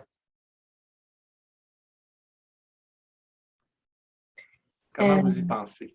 Je pense aussi, bien sûr, aux danseurs et personnes liées assez proches du milieu de la danse. Peut-être aussi, vu que là, c'est dans le cadre de danse buissonnière, des étudiants en danse, des finissants des dernières années, comme des artistes plus émergents qui s'intéressent un peu à ce qui se fait, ce qui est fait par la relève, Oui. mais donc aussi des artistes plus établis. Je pense aussi, quand je dis danseurs, particulièrement aux danseurs qui font de la danse contemporaine. Et je pense que du fait que c'est une collaboration avec Ernesto, on pourrait peut-être aussi aller chercher des danseurs qui sont plus dans le milieu de la danse urbaine. Mhm. Voilà. Ce que je trouve très intéressant, c'est que vous commencez par votre réseau naturel. Et c'est ce qu'il faut faire. On commence par ce qui est le plus accessible. Puis une fois qu'on a bien fait ce travail-là, ensuite, on va à l'extérieur. C'est des pelures d'oignons. Souvent, je vois des campagnes de sociofinancement qui ne fonctionnent pas parce qu'on n'a pas pensé à notre cœur de cible. Puis, voyez cet exercice-là, le cœur de l'oignon. Voyez cet exercice-là, oui, comme un exercice de levée de fonds, mais aussi comme un terrain d'entraînement pour vos activités de communication. Un terrain d'entraînement pour réfléchir à votre marketing. Un terrain d'entraînement pour vous présenter aux parties prenantes. Parce que le sociofinancement, ça vous sert de promotion pour votre spectacle. Ça vous sert aussi de terrain de pratique pour parler aux subventionnaires. C'est un outil de visibilité. Puis je pense que c'est pour ça que dans l'accompagnement, on propose le sociofinancement, c'est que c'est un terrain d'entraînement assez fantastique pour mettre au clair les dimensions de vision, de mission, de cibles que vous voulez atteindre et comment les atteindre. Donc, l'enjeu, c'est de bien couvrir votre cible naturelle, le corps, sans la sursaturer aussi. C'est l'enjeu tactique, l'enjeu éthique, pas tactique, l'enjeu éthique que vous avez, Nicolas. Vous avez l'impression que vous cognez toujours aux mêmes portes de personnes qui vivent des enjeux financiers de leur propre côté. Donc, il y a ce jeu d'équilibre-là à faire. Mais on doit quand même couvrir notre communauté immédiate. C'est souvent avec la communauté immédiate qu'on réussit à atteindre la deuxième couche puis la troisième couche aussi. Il faut réfléchir en termes de réseau de contact. Puis, réseau de contact et non réseau contact, qui est un site de rencontre d'une autre génération complètement. Excusez-moi, j'ai mal dormi cette nuit. Je suis père de famille, je fais des blagues poches. Oui, Mara? J'ai quelqu'un qui frappe à ma porte, je vous reviens dans une seconde.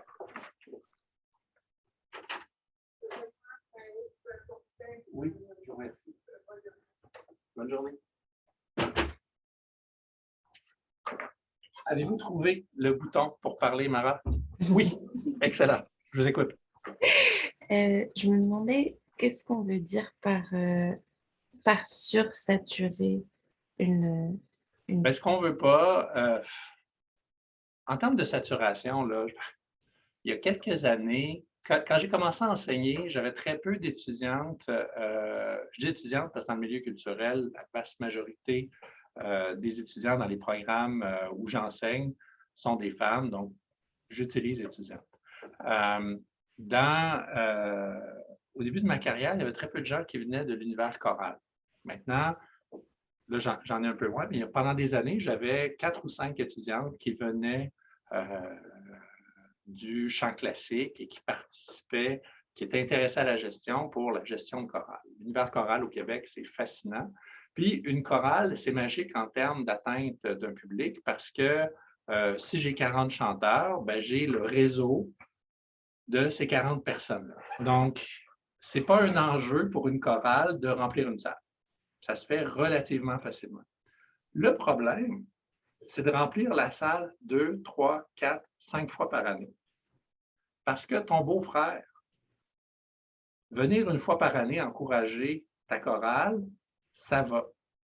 Mais à tous les 2 mois, faire de la chorale alors qu'il n'est pas sensible à ça puis qu'il le fait juste par solidarité familiale, à un moment donné, il fait « Là, moi, je vais à Noël, mais je n'irai pas 6 fois par année pour le chant choral.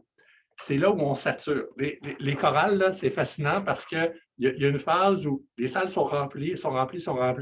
Puis là, à un moment donné, il y a un point de rupture où là, les gens font « OK, c'est terminé. » Puis il n'y a pas eu le réflexe de développer à part. Mathilde, est-ce que je suis en train de parler d'une situation vécue?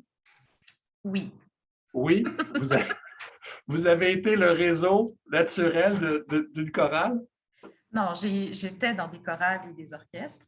Puis il y a eu une période, effectivement, où ma mère, elle m'a regardé droit dans les yeux, puis elle a dit, j'arrive juste à la deuxième, j'arrive juste pour la deuxième partie. Moi, les débutants, je ne veux plus rien entendre de ça.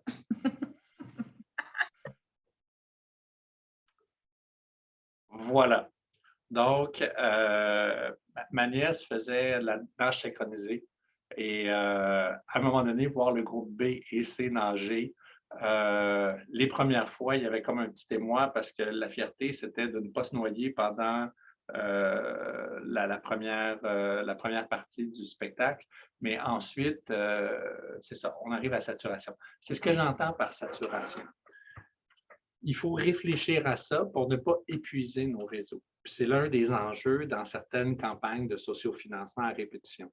Vous ne l'avez pas encore vécu parce que vous êtes encore en démarrage probablement, mais il faut solliciter les gens, les mobiliser sans les sursaturer. Est-ce que ça répond à la question? Parce que j'ai fait une longue parenthèse. Excellent. Donc, le ciblage. Pensez en termes d'attractivité. Est-ce que mon segment est attractif? Puis ensuite, en termes de compétitivité, est-ce qu'on est attractif pour ce segment? Les critères qu'on peut utiliser pour ça, c'est la taille du segment, sa croissance, sa rentabilité en tant que telle, mais aussi la compatibilité entre le segment et mon organisation, mon œuvre, ma compagnie artistique en termes de mission, d'objectifs et de ressources. Puis il y a la concurrence auprès de ce segment-là, dans ce segment-là aussi. Quand on parle de compétitivité, on parle de ça. La première ligne, taille, croissance, rentabilité. Rentabilité, ça peut être financier, ça peut être aussi en termes d'atteindre la mission. Ces trois éléments-là, on parle d'attractivité pure. Les autres éléments, compatibilité entre le segment et l'organisation, on parle de compétitivité. Concurrence, on parle de compétitivité. Je vous donne un exemple en philanthropie.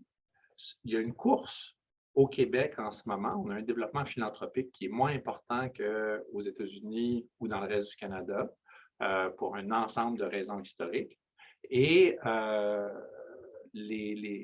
une culture philanthropique qui s'installe où on a des professionnels dans des fondations qui veulent attirer des donateurs de plus en plus. Il y a un enrichissement de la communauté francophone au Québec, un enrichissement des diverses communautés culturelles aussi. Puis tout le monde essaie d'aller chercher davantage d'engagement de la part des spectateurs puis de donateurs globalement. Maintenant, la stratégie globale des organisations, c'est d'aller chercher vers les très grands donateurs. Parce que c'est le chemin qui a été pris dans le monde anglo-saxon, c'est s'assurer l'appui de grands mécènes. Le problème avec ça, c'est que c'est des segments très, très rentables, de toute petite taille, pas en croissance fulgurante, parce que des très grandes fortunes, il y a une quantité limitée au Québec, mais c'est surtout que les grands donateurs au Québec sont sursollicités. Il y a une concurrence. Si en musique classique, vous avez le malheur de vous appeler M. Bourgie, vous recevez 50 demandes de dons de philanthropie par semaine, puis ce n'est pas des dons à 50 $. Donc, pour revenir à votre enjeu, Nicolas, quand vous montez de gamme en termes de donation, l'intensité de votre concurrence augmente aussi la plupart du temps. Donc, vous allez vers un segment qui est plus attractif, mais parce qu'il est beaucoup plus attractif globalement, ça veut dire que vous allez avoir une concurrence accrue. Ça veut dire qu'il faut que vous soyez très au clair sur ce qui vous rend attractif pour ça. Puis, Maintenant, parlons de manière plus concrète, parce que là, j'en ai parlé à un niveau très abstrait.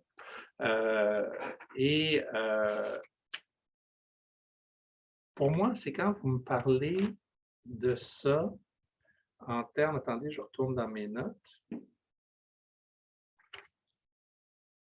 Ah oui, vous me parlez de l'idéal, l'inclusion et la dimension équitable. C'est des dimensions qui sont beaucoup plus universelles et, j'ai l'impression, moins niches, qui vous permettent d'aller vers des segments un peu plus larges quand vous réfléchissez à comment le présenter puis au type de structure de dons que vous allez proposer. Donc, pour des dons plus importants, je pense qu'il y a cette dimension d'inclusion, d'idéal social, de rêve, qui est assez important, puis où on est, la communauté LGBTQ+, la communauté queer est habituée à un langage assez spécifique, très technique, où derrière, ils comprennent qu'il y a cet idéal-là, qu'il y a cette inclusivité-là, mais qui n'est peut-être pas apparente pour une cible un peu plus large. Donc, j'ai l'impression qu'il y a à travailler sur le positionnement de ça pour le rendre plus compétitif. Oui, Mathilde? Bien, on n'a pas beaucoup parlé dans la segmentation de comment les identifier, là, nos segments. Oui. Là. Oui. C'est information is power. Donc, oui. Les données de billetterie sont toujours un super moyen de savoir qui c'est qui est venu voir votre show. Mais en parlant autour de vous aussi, peut-être que vous ne suspectez pas certains segments qui sont en fait, qui sont des électrons ou qui migrent autour de vous. Je pense à Nicolas. Moi, je me considère comme une alliée, puis je vous regarde avec des lunettes. Là. Genre, je veux savoir qu'est-ce qui se passe dans votre collectif. Je suis super intéressée. Puis je pense à Mara. Moi, le patrimoine vivant des Caraïbes, je ne les connais pas, mais j'adore ce qu'on appelle la musique du monde. J'ai ça, cette expression-là. Mais je serais fascinée à en apprendre plus sur le patrimoine vivant des Antilles. Donc, puis c'est ça. Donc, parfois, on ne suspecte pas certains segments, puis en parlant, puis en observant, puis en prenant des données, c'est pour moi la preuve. Vas-y, reviens. C'est un très, très bon point, Mathilde. C'est exactement ça. Maintenant, les données, souvent, on pense à des outils statistiques très complexes. Pour votre organisation, la donnée, oui, il y a une donnée de billetterie. Il y a une donnée que vous pouvez collecter sur les médias sociaux, mais surtout, c'est une donnée qualitative. Il y a un ensemble de données informelles auxquelles vous êtes exposé en ce moment et il vous faut les noter pour ne pas vivre juste dans des impressions. Vous faites un atelier, vous faites une représentation, prenez le réflexe de vous débriefer. Qui était là? Quelles ont été les questions qui ont été posées? À quoi les gens ont été sensibles? Prenez le temps de prendre toutes les données informelles auxquelles vous êtes exposé et de les annoter.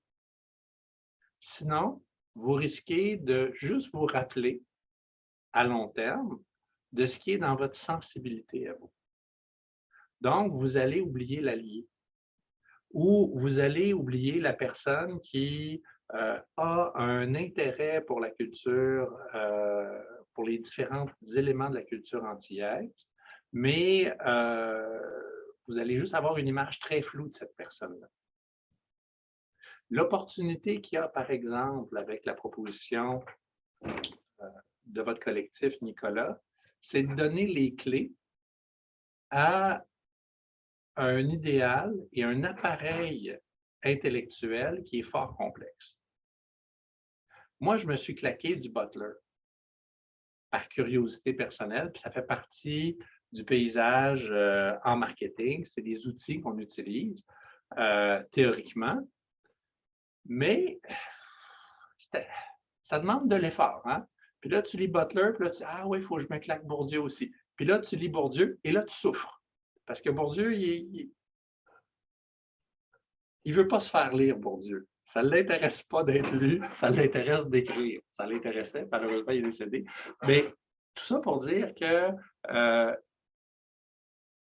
c'est ça, collecter de la donnée. Ça ne veut pas dire juste collecter de la donnée quantitative. Ça ne veut pas juste dire Statistique Canada et billetterie. Bien sûr, la billetterie est très, très importante. La billetterie, c'est le cœur du système d'information des organismes culturels.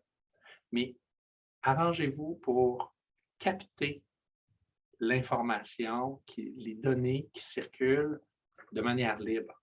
Il y a un ensemble d'événements au Québec dans les réseaux de la danse, des colloques, des forums, allez-y. Et la chose la plus importante dans ces moments-là professionnels, ce n'est pas les workshops, ce n'est pas les conférences, ce ne sont pas les formations qu'on donne, c'est la pause café. Les pauses sont fondamentales. C'est un outil de réseautage, mais pourquoi on réseaute? C'est pour collecter de l'information. Vous le faites déjà. Ce que vous ne faites probablement pas, c'est de vous asseoir et de vous débriefer. C'est de vous débriefer avec quelqu'un qui y est allé avec vous aussi, puis dire qu'est-ce qu'on a retenu. Puis ensuite, vous pouvez le communiquer dans votre structure. Nicolas, vous êtes très patient avec votre main levée virtuellement. Je vous écoute.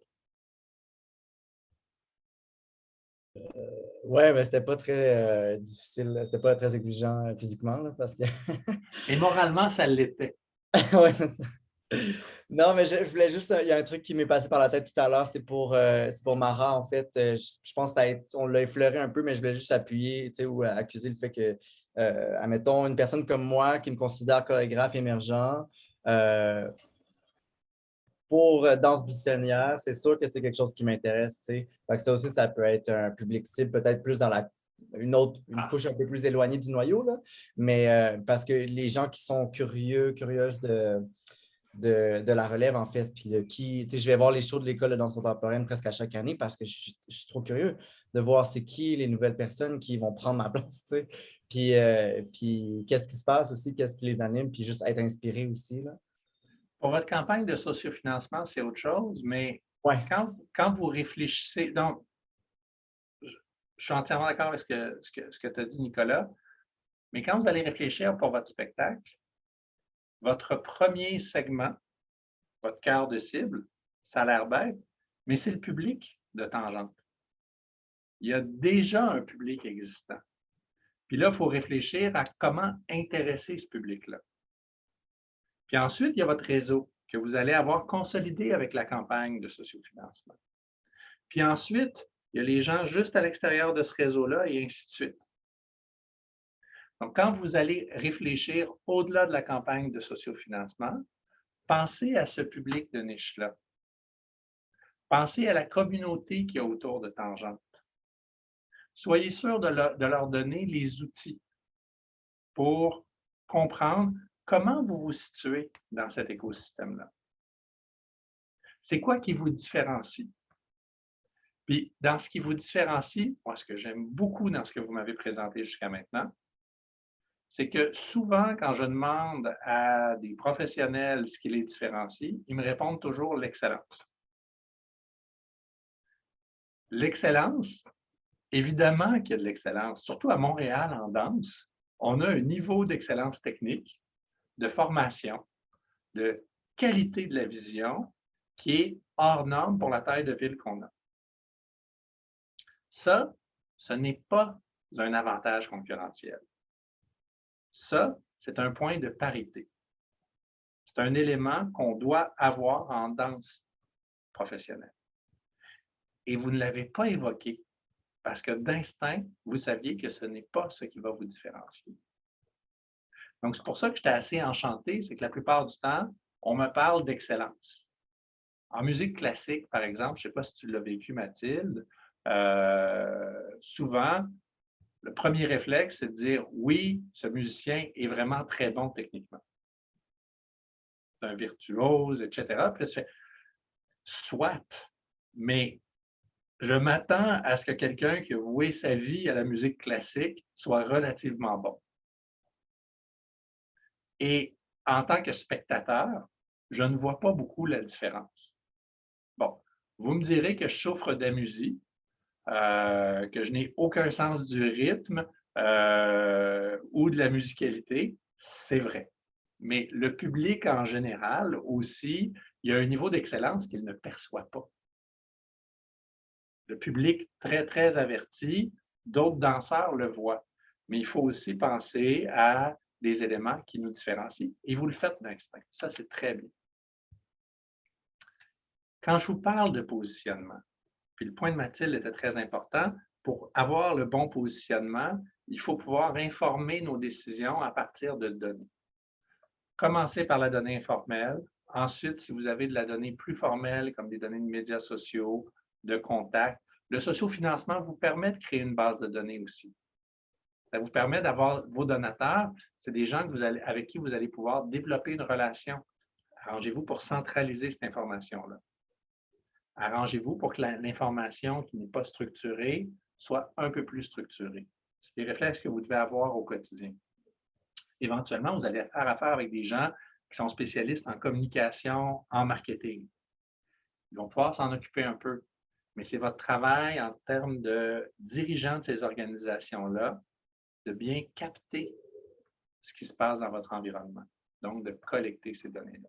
Tout ça, ça va vous permettre d'avoir un positionnement. Un positionnement, qu'est-ce que c'est? C'est la création d'une image claire et attirante pour notre produit dans l'esprit des consommateurs. Le positionnement, ce n'est pas par rapport à nous. Si on réfléchit, comment est-ce qu'on est perçu? Puis ce qu'on veut, c'est que ça soit clair et attirant. Pour que ça soit clair, il faut que ça soit relativement stable. Puis quand on se positionne auprès d'une cible, d'un segment qu'on a identifié, puis par rapport à une certaine concurrence. Parfois, c'est direct, parfois, c'est indirect. Indirect parce qu'on ne la nomme pas, mais on dit, comparé à un autre spectacle de danse, dans les faits, voici ce qu'on va voir. Un certain regard sur les cultures antillaises. Une certaine manière de voir puis de comprendre les enjeux autour du safer space. Oui, Nicolas, main levée et baissée. Ben, la réponse à la question a été répondue, mais c'est que. Mais c'est. Est-ce qu'on choisit notre positionnement? C'est ça que je me demande, en fait. Mais oui. Ouais. Ah oui. Oui, oui. En fait, parfois, on a l'impression qu'on n'a pas de choix parce qu'on dit, ben là, je distribue chez Tangente, je n'ai pas de choix sur le prix, mais c'est la manière d'en parler, puis auprès de qui vous allez en parler. On en parlait tout à l'heure quand on parlait du spectacle dans Danse buissonnière. Il y a deux éléments qui ressortaient dans ce que présentait Mara. Il y avait la dimension de culture antillaise et il y avait la place de l'artiste afrodescendant dans le milieu de la danse. Mais il y a un choix fondamental à faire. Quelle est la majeure, quelle est la mineure? On ne peut pas présenter tout en même temps. Puis là, c'est de dire, bien, pour ce spectacle-là, en fonction de la mission que j'ai, en fonction de ce que je comprends de ma cible, en fonction de ce qui va me rendre attirante auprès de cette cible-là, mais aussi qui va être en accord avec ma démarche culturelle, ma démarche artistique, je vais mettre plus l'emphase sur l'un ou sur l'autre dans mes communications. Parce que quand on communique, quand on se positionne, on ne peut pas se positionner sur 8 choses en même temps. Votre spectateur peut retenir une certaine quantité d'informations. Quand on dit que c'est clair, il faut qu'on pousse sur un ou deux éléments. On ne peut pas dire qu'on est tout pour tout le monde. Puis, je vous dirais, Mara a un choix qui est plus dichotomique, j'ai l'impression, ou peut-être que je me trompe. Nicolas, dans votre cas, vous avez un champ très, très large. Puis, il y a beaucoup de choix à faire pour ce spectacle-là spécifiquement. Si vous voulez présenter tout l'appareil intellectuel lié au safe space d'un seul coup, ça va être une explication très longue. Donc, il y a des choix à faire. C'est avoir cette dimension claire-là.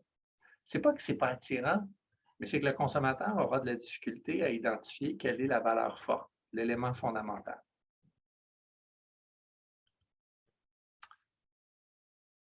Il y a un exercice que vous pouvez faire. On arrive à la fin de notre formation. Il faut y réfléchir en termes d'axe de positionnement. Donc, pensez d'abord à quelle est votre carte de référence. Donc, le point d'ancrage. Vous vous situez dans quel genre? Vous vous situez avec quel type de bénéfice? Vous vous situez à l'intérieur de quelle catégorie dans l'esprit de votre consommateur culturel? Ensuite, quel est le point de parité? Le point de parité, c'est des éléments que vous devez avoir pour être dans cet espace-là. Ça vous permet d'établir la légitimité. Puis ensuite, c'est qu'est-ce qui vous distingue? Qu'est-ce qui fait que vous vous différenciez des autres? Puis grâce à quel avantage concurrentiel? Pour les visuels parmi vous, ce que je suis en train de dire. Oui, Mathilde, je vous écoute. Si on revient à la diapo précédente, Bien sûr. Dans le premier point, cadre de référence, tu parlais de bénéfices. Est-ce Oui. que tu peux juste spécifier qu'est-ce qu'on entend par bénéfice dans ce contexte particulier de spectacle et d'œuvre? Tout à fait. Quand on parle d'un produit culturel, souvent, on pense à la dimension technique. On pense à l'œuvre qu'on a créée. En marketing, ce qu'on est en train d'essayer de faire, c'est de voir ça dans une perspective du consommateur culturel, du spectateur. Puis le spectateur, particulièrement pour un spectacle, c'est un produit qui est intangible. Ce qu'il consomme, en fait, c'est un ensemble de bénéfices. Le produit, c'est un panier de bénéfices. Puis quand il réfléchit en termes des bénéfices qu'il a, bien, il y a des catégories de produits auxquels il fait référence. Il peut penser au spectacle qu'il va aller voir chez Tangente, comme un spectacle de danse usuel. Il peut y réfléchir comme un atelier, un workshop, une expérience, quelque chose de très pointu. Ça, c'est un ensemble de cadres de référence qu'on peut utiliser dans le cas très particulier. Est-ce que c'est ce que tu avais en tête, Mathilde? Oui. Et en d'autres mots, mettons, là, je vais prendre le cas du collectif. Là, oui. C'est qu'est-ce que les spectateuristes avec quoi est-ce qu'ils vont ressortir? T'sais? Ils vont vivre une expérience, ils vont entrer dans un univers qui est peut-être nouveau. Il y a le fait qu'ils peuvent socialiser au café-bar, ça aussi, c'est un bénéfice. Fait que c'est ça, parce que ça peut être vraiment abstrait. Qu'est-ce qu'il y a d'autre comme bénéfice que de juste être diverti? Il peut y avoir des bénéfices intellectuels, il peut y avoir des bénéfices symboliques, il peut y avoir des bénéfices spirituels, il peut y avoir des bénéfices sociaux, des bénéfices utilitaires.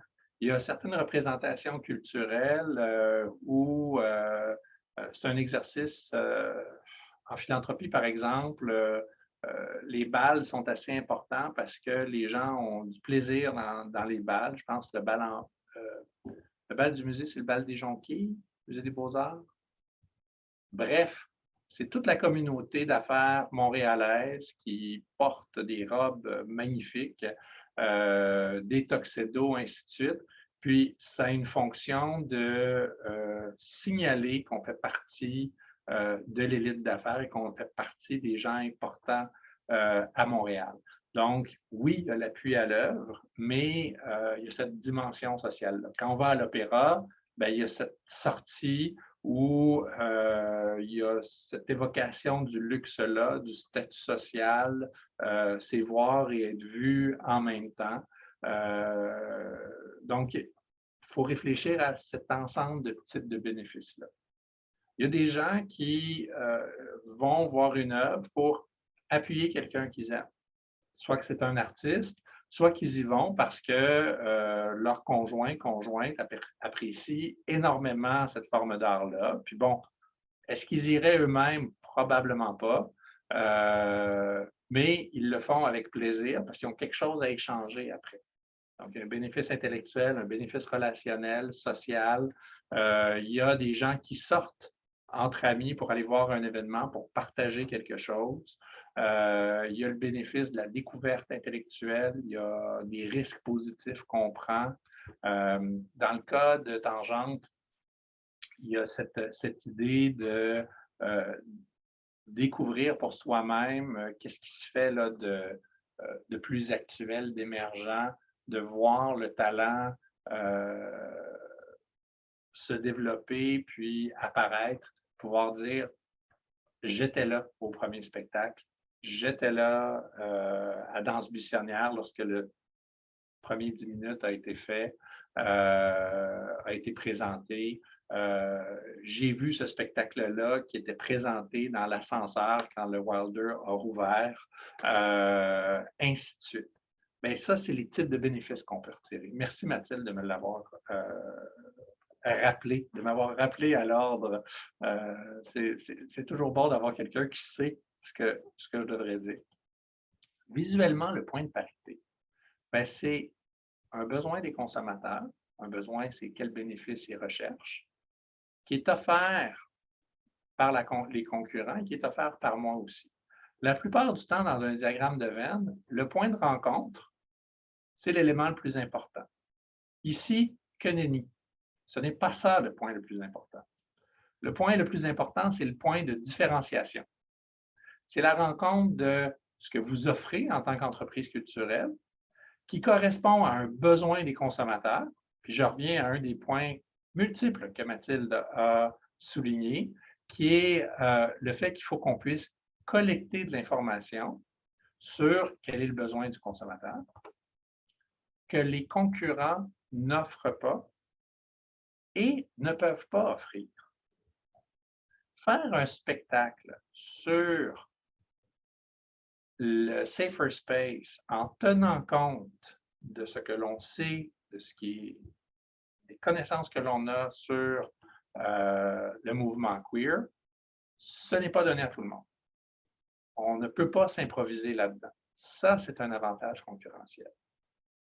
Comprendre dans le détail toutes les tensions, toute l'histoire, toutes les sensibilités autour de la multitude d'influences autour des cultures antillaises, ce n'est pas accessible pour tout le monde. Ça, c'est des éléments qui nous permettent de nous différencier. Puis de pouvoir le faire en faisant le lien avec la danse contemporaine, c'est un autre pas qui vous permet de vous différencier. Donc, quand vous réfléchissez, il faut bien sûr penser au point de parité. Qu'est-ce que je dois avoir pour faire un spectacle dans ce contexte-là? Mais après ça, qu'est-ce que je peux offrir qui est unique? Qu'il y a juste moi qui peux offrir et qui va surtout intéresser mes consommateurs. Après ça, il y a des besoins des consommateurs qu'on peut détecter lorsqu'on collecte bien l'information, que je n'offre pas encore, que mes concurrents n'offrent pas, et dont je peux tenir compte. Donc, des bases, des cartes de référence, ça peut être un spécialiste de marché, des spécialistes de produits, des caractéristiques de personnes, de lieux, d'interprètes, et évidemment des bénéfices, là, c'est plus large comme positionnement sur le divertissement, l'éducation, la découverte, l'évasion. L'avantage concurrentiel, 2 éléments. C'est un élément perçu positivement par le consommateur culturel, mais ce n'est pas tout. C'est un élément qui est unique et difficile à imiter. C'est les 2 exemples que je vous ai donnés avec vos projets. Il y a une expertise qui est très, très difficile à acquérir. J'aurais beau essayer de comprendre les enjeux, par exemple, de la culture haïtienne et de la diaspora haïtienne, je ne les saisirai jamais aussi bien que mon voisin qui fait partie de la diaspora haïtienne. Ou je lis un article dans le New York Times sur la dette, les fonds qui ont été versés par Haïti à la France historiquement. Je lis la chose, j'acquiers une relative expertise, j'en parle à mon voisin qui me dit « Oui, mais l'article du New York Times n'a pas compris tel aspect, il faut que je t'explique telle chose. » Puis là, je fais « Ah oui. » Mon voisin, Sébastien, charmant, a un avantage concurrentiel absolument inimitable en termes de compréhension de la culture haïtienne. C'est ce que vous avez avec vos productions. Positionnement de la campagne de financement. Regardez le grand costumier. Appuyer le grand costumier, c'est soutenir la sauvegarde d'un pilier de notre histoire collective, un riche patrimoine et d'innombrables souvenirs. C'est appuyer un projet largement soutenu par le public et le milieu culturel. C'est contribuer à une entreprise d'économie sociale emblématique de la créativité québécoise, viable économiquement et socialement. Donc, on s'est vraiment positionné. Le grand costumier, c'était donc le costumier de Radio-Canada qui a été fermé, puis on a racheté la collection pour créer un OBNL, puis une campagne de sociofinancement qui a très bien fonctionné. Ici, on positionne l'axe sur lequel on se positionne, c'est vraiment la sauvegarde de l'histoire collective sur la dimension artistique, sur la dimension historique et non artistique. On parle beaucoup de la légitimité du projet. Puis, et ici, chose intéressante, parce qu'on a été vers une cible beaucoup plus large que d'autres projets, on a parlé de viabilité économique et sociale. Ça a fonctionné parce qu'ils ont mesuré en termes de collecte de données un appui dans la population. Je vais juste aborder un dernier aspect. On arrive à saturation intellectuelle, mais on arrive aussi au bout de notre temps. Il y a un exercice que j'aime beaucoup faire, qui est l'énoncé de positionnement. L'énoncé de positionnement, ça permet de formaliser dans une phrase courte toute la discussion qu'on a eue sur le choix du segment cible et le positionnement auprès de ce segment cible-là. L'idée, c'est de réussir à mettre dans une phrase, puis vous n'allez pas le communiquer pour votre campagne de sociofinancement, mais vous allez l'utiliser pour vos décisions. Ça vous permet de faire le ménage, comme on l'a dit au début. Donc, l'énoncé de positionnement, c'est une phrase où je dis pour un segment cible, votre produit culturel, c'est dans quel cadre de référence, l'organisation qui, vous avez votre point de différenciation, puis vous dites, grâce à quel avantage concurrentiel. Je vais vous donner mon dernier exemple par rapport à ça, qui est, par exemple, l'Opéra de Montréal. Des étudiants une année qui réfléchissent à l'Opéra de Montréal, qui voient que le cœur de cible est assez bien couvert, qu'ils ont fait un très bon travail pour consolider, puis là, ils veulent aller à l'extérieur de ce cœur de cible-là. Le choix du segment, c'est donc d'aller un peu plus large. Les amateurs de spectacles à grand déploiement. L'Opéra de Montréal offre une expérience viscérale et carnavalesque grâce à des spectacles démesurés qui vous feront vivre de grandes émotions. Le choix de positionnement, je reviens à votre point, Nicolas. Le choix ici, c'est de dire, il y a un élément qui ressort systématiquement des collectes de données que l'Opéra de Montréal faisait, c'était que l'Opéra de Montréal, l'opéra en général, c'est un art total. Il y a un orchestre, il y a des chanteurs et, pas toujours très bons, mais présents, souvent, il y a des danseurs. Il y a des décors énormes. Tu sais, on prend toutes les formes d'art puis on met ça à 10.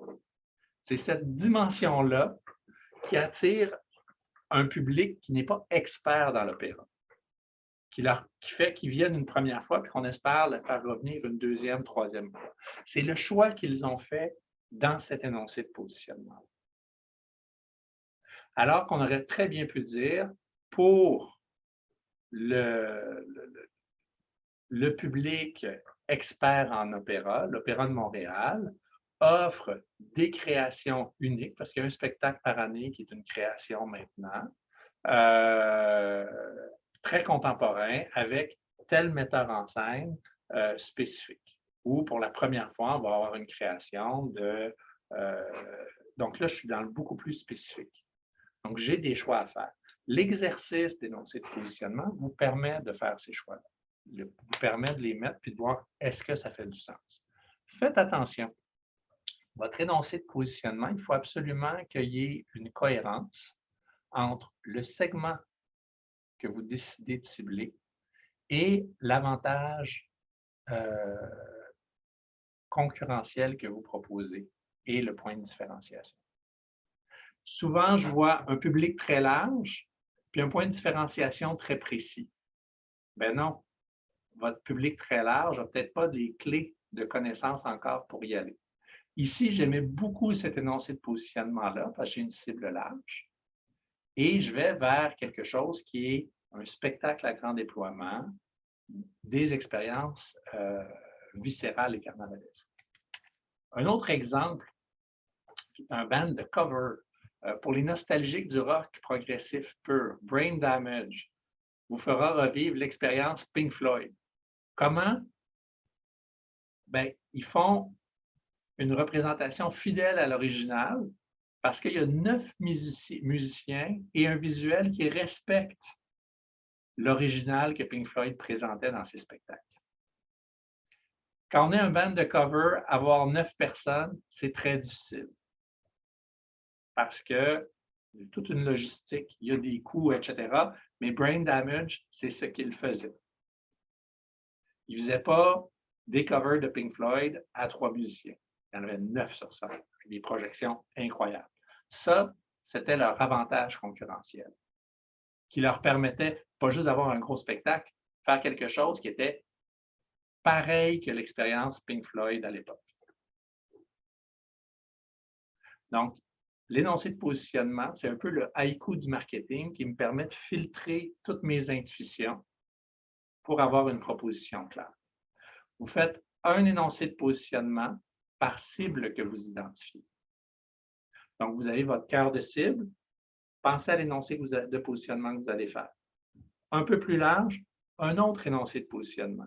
Il faut que les 2 soient cohérents ou les 3 soient cohérents. Mais dites-vous que si vous ciblez, c'est parce que vous allez avoir un message spécifique. Il ne faut pas avoir trop de cibles. 2 ou 3, ça va. Priorisez-en une d'abord. Puis ensuite, vous ferez des trucs plus élaborés. Ça a été un grand plaisir. Il est 11h02. J'ai excédé le temps qui m'était imparti. Avez-vous des questions? Même quand on a des petits groupes, je manque de temps systématiquement. C'est pathétique. Vous n'avez pas de questions? Quand il n'y a pas de questions, il peut se passer 3 choses. Vous êtes épuisé, vous avez besoin absolument de quitter et de vous reposer. Il se peut que ça soit bien passé ou ça s'est tellement mal passé que vous voulez juste que ça termine le plus rapidement possible. Je vais plus miser sur les 2 premières options. Ça m'a fait grand plaisir. Merci de votre participation. C'était vraiment très plaisant. J'espère que vous n'aurez pas à vous accrocher, Nicolas, à la bouée dans la rivière. Faites attention. On ne veut pas vous perdre dans le fer à cheval. Merci, j'apprécie. Vous avez